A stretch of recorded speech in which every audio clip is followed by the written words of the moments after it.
GM কাদেরকে গ্রেফতারে আইনি notice. এদিকে দুই দেশের ভিসা পেয়েছেন খালেদা জিয়া। জানাবো আগামী ফেব্রুয়ারিতে হতে পারে ডাকসু নির্বাচন। এবং সর্বশেষ জানাবো হাসিনার আমলে লোপাট হওয়া সম্পদ উদ্ধারের তাগিদ তারেক রহমানের। এতক্ষণ শুনছিলেন সংবাদ শিরোনাম, এবারে বিস্তারিত। তবে তার আগে অনুরোধ থাকবে আমাদের চ্যানেলটি সাবস্ক্রাইব করে বেল আইকনটি ক্লিক করুন। জিএম কাদেরকে গ্রেফতারে আইনি নোটিশ। বৈষম্য বিরোধী ছাত্র আন্দোলনে হত্যা মামলার আসামি জিএম কাদের সহ তার অনুসারীদের দ্রুত গ্রেফতার করতে আইনি নোটিশ পাঠিয়েছেন ঢাকা জজ কোর্টের আইনজীবী মোহাম্মদ শফিকুল ইসলাম সবুজ খান। রবিবার অন্তর্বর্তীকালীন সরকারের প্রধান উপদেষ্টা ডক্টর মোহাম্মদ ইউনূস, স্বরাষ্ট্র উপদেষ্টা, পুলিশের আইজিপি, ডিএমপি কমিশনার, মিরপুর জোনের উপকমিশনার ও মিরপুর মডেল থানার ভারপ্রাপ্ত কর্মকর্তাকে এই নোটিশ পাঠান তিনি। নোটিশ প্রাপ্তির 7 দিনের মধ্যে তাদের গ্রেফতারে কার্যকর পদক্ষেপ নিতে আহ্বান জানানো হয়েছে। অন্যথায় আইনগত সিদ্ধান্ত নেওয়ার কথা জানিয়েছে আইনজীবী মোহাম্মদ শফিকুল ইসলাম সবুজ খান। আইনি নোটিশে বলা হয়, বিগত হাসিনা সরকারের শাসন আমলে দেখলে লক্ষ্য করা যায় 2014-2018 ও সর্বশেষ 2024 সালে স্বৈরাচারী সরকারের নির্বাচনে জাতীয় পার্টির কারণেই শেখ হাসিনা একদলীয় নির্বাচন করার সাহস পেয়েছে। জাতীয় পার্টির উপর ভর করে শেখ হাসিনা জনগণের দিনের ভোট রাতে চুরি করেছে এবং ভোটারবিহীন নির্বাচন করেছে। তথাকথিত গৃহপালিত দল জাতীয় পার্টি স্বৈরাচারের সুরে সুর মিলিয়ে অবাধ লুটপাট করেছে। তাই সব অপরাধের দায় তাদেরও নিতে হবে।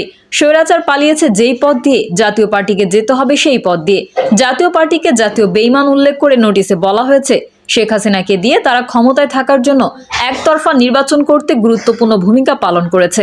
শেখ হাসিনা পালানোর পর আওয়ামী লীগের এমপি মন্ত্রীরা হত্যা মামলার আসামি হয়ে জেলে গেলেও জাতীয় পার্টি অনুতপ্ত না হয়ে উল্টো ফ্যাসিস্ট আওয়ামী লীগের প্রতিনিধিত্ব করছে এবং শেখ হাসিনাকে পুনর্বাসনে ষড়যন্ত্র করছে।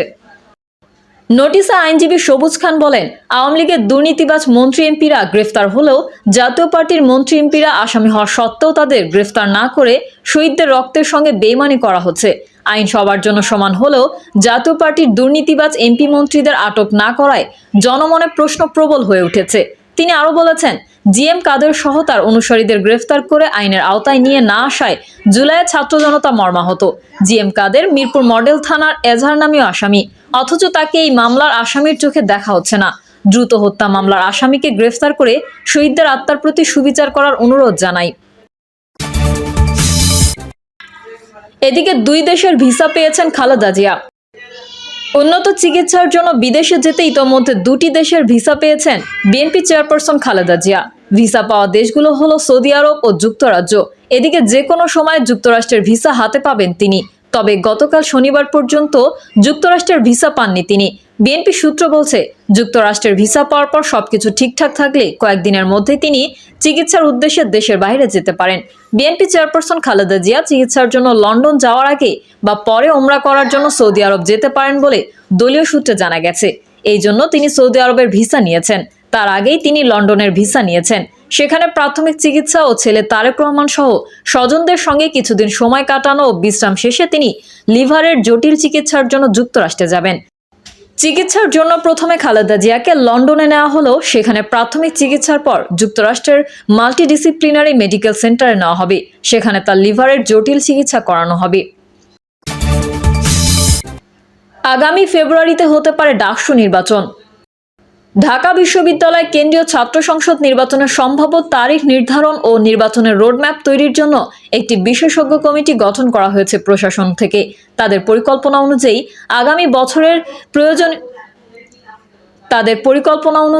আগামী বছরের জানুয়ারি শেষে কিংবা ফেব্রুয়ারির মাঝামাঝি সময় হতে পারে ডাকসু নির্বাচন। এর ফলে 4 বছর অচল থাকার পর 2025 সালে নির্বাচনের মাধ্যমে সচল হচ্ছে ডাকসু। এর আগে দীর্ঘ 28 বছর অচল থাকার পর 2019 সালের মার্চে নির্বাচনের মাধ্যমে সচল হয় ডাকসু। এই কমিটির মেয়াদ শেষ হয় 2020 সালের মার্চে। এরপর করোনা এবং প্রশাসনের অনীহার কারণে 4 বছর ধরে বন্ধ ছিল ডাকসুর দুয়ার। ডাকসু নির্বাচন নিয়ে সাংবাদিকদের এক প্রশ্নের জবাবে সাইফুদ্দিন আহমেদ বলেন, ডাকসু নির্বাচন আমাদের জন্য খুবই জরুরি, কারণ শিক্ষার্থীদের মতামত আমাদের জানতে বেশ বেগ পেতে হয়। ডাকসু নির্বাচন হলে এই প্রক্রিয়াটি আমাদের জন্য আরো সহজ হবে। তবে এখানে বেশ কিছু সমস্যা আছে। ডাকসুর রিফরমেশন প্রয়োজন আছে। গঠনতন্ত্র নিয়ে বেশ কিছু আপত্তি জানিয়েছে ছাত্র সংগঠনগুলো। তিনি বলেন, ডাকসুর সভাপতি হিসেবে উপাচার্য থাকা না থাকা নিয়েও কথা উঠেছে। স্লোগান দেওয়া যাবে না, পোস্টার লাগানো যাবে না ইত্যাদি বিভিন্ন রকম কথাবার্তা এসেছে শিক্ষার্থীদের পক্ষ থেকেও। তবে সব প্রতিবন্ধকতা ছাড়িয়ে আমরা জানুয়ারির শেষ অথবা ফেব্রুয়ারির শুরুর দিকে ডাকসু নির্বাচন করতে চাই। এদিকে গত 5ই আগস্টের পট পরিবর্তনের পর বিভিন্ন ক্রিয়াশীল ছাত্র সংগঠনের পক্ষ থেকে ডাকসু ফের চালুর দাবি জানানো হয়। এই নিয়ে ক্যাম্পাসে কর্মসূচিও পালন করা হয়েছে। সর্বশেষ গত বুধবার ক্রিয়াশীল ছাত্র সংগঠনের সঙ্গে বৈষম্য বিরোধী ছাত্র আন্দোলনের মতবিনিময় সভায় পাবলিক বিশ্ববিদ্যালয়ের ছাত্র সংসদ নির্বাচন নিয়ে সিদ্ধান্তে পৌঁছান নেতারা। এতে 2025 সালের জানুয়ারি শেষে কিংবা ফেব্রুয়ারির প্রথম সপ্তাহে সারা দেশে পাবলিক বিশ্ববিদ্যালয়ের ছাত্র সংগঠন ছাত্র সংসদ নির্বাচনে ঐক্যে পৌঁছেছে বলে ছাত্র সংগঠনগুলোর পক্ষ থেকে বলা হয়েছিল। ছাত্র সংসদ নির্বাচনের কথা জানিয়ে এ সময় বৈষম্য বিরোধী ছাত্র আন্দোলনের আহ্বায়ক হাসনাত আব্দুল্লাহ বলেন, আজকের সভায় আমরা একমত হয়েছি জানুয়ারি অথবা ফেব্রুয়ারির প্রথম সপ্তাহে ডাকসু সহ সারা দেশের ছাত্র সংসদ শুরু হয়ে যাক, কারণ মার্চ মাসে রোজা। হাসিনার আমলে লোপাট হওয়া সম্পদ উদ্ধারের তাগিদ তারেক রহমানের।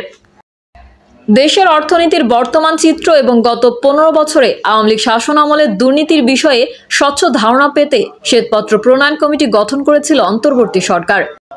সেই কমিটির প্রতিবেদনে উঠে এসেছে হাসিনা সরকারের আমলে দুর্নীতি আর স্বেচ্ছাচারের ভয়াবহ চিত্র।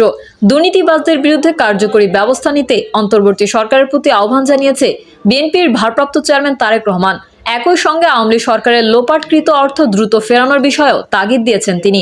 রোববার সামাজিক মাধ্যমে করা এক পোস্টে তারেক রহমান বলেছেন, শ্বেতপত্র প্রণয়ন কমিটির প্রতিবেদনে হাসিনা সরকারের আমলে অভূতপূর্ব দুর্নীতির চিত্র উঠে এসেছে।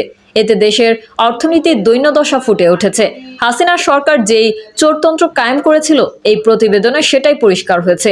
শ্বেতপত্র প্রণয়ন কমিটির প্রতিবেদন উঠে আসা গুরুত্বপূর্ণ কিছু তথ্য উল্লেখ করে বিএনপির শীর্ষ নেতা লিখেছেন, গত 15 বছরে প্রায় $240 বিলিয়ন পাচার করা হয়েছে। 29টি বড় মাপের উন্নয়ন প্রকল্পের নামে $8 বিলিয়ন লোপাট করা হয়েছে। কুইক রেন্টাল প্রকল্প, যেগুলোকে অবকাঠামোগত সমস্যার সমাধান হিসেবে তুলে উপস্থাপন করা হয়েছিল, সেসব আসলে জনগণকে জিম্মি করে দ্রুত পকেট ভারী করার পন্থা ছাড়া কিছুই না। পোস্টে রাষ্ট্র সংস্কারে বিএনপির 31 দফার কথা তুলে ধরে তারেক রহমান বলেছেন, সংস্কার প্রস্তাবের 13তম দফায় কার্যকরী দুর্নীতি দমন কমিশন গঠনের কথা বলা হয়েছে। এটা করা গেলে জনগণের অর্থের যথেষ্ট ব্যবহার ঠেকানোর পাশাপাশি জবাবদিহিতাও তৈরি হবে। এছাড়াও দেশের অর্থনীতির সব ব্যাধি সারিয়ে তুলতে বিএনপি সংস্কার প্রস্তাবের 15তম দফার কথা উল্লেখ করেছেন তিনি। সেই দফায় বিএনপি অর্থনৈতিক সংস্কার কমিশন গঠনের কথা বলেছে। অর্থনৈতিক ব্যবস্থাপনায় স্বচ্ছতা আনতে এবং দুর্নীতি রুখতে এই কমিশন কার্যকরী ভূমিকা রাখবে বলে মনে করেন তিনি। এদিকে শ্বেতপত্র প্রণয়ন কমিটির প্রতিবেদনে উঠে আসা তথ্যের ভিত্তিতে দ্রুত ব্যবস্থা নিতে অন্তর্বর্তী সরকারের প্রতি আহ্বান জানিয়েছেন তারেক রহমান। দ্রুত লোপাটকৃত অর্থ উদ্ধার করে দায়ীদের বিচারের আওতায় আনার তাগিদ দিয়েছেন তিনি। প্রিয় দর্শক, এই ছিল এখনকার সর্বশেষ সংবাদ। আপডেট সহ সংবাদ পেতে চ্যানেলটি সাবস্ক্রাইব করে বেল আইকনটি ক্লিক করুন। কমেন্টে আপনার মতামত জানিয়ে আমাদের সাথেই থাকুন। ধন্যবাদ সবাইকে। আল্লাহ হাফেজ।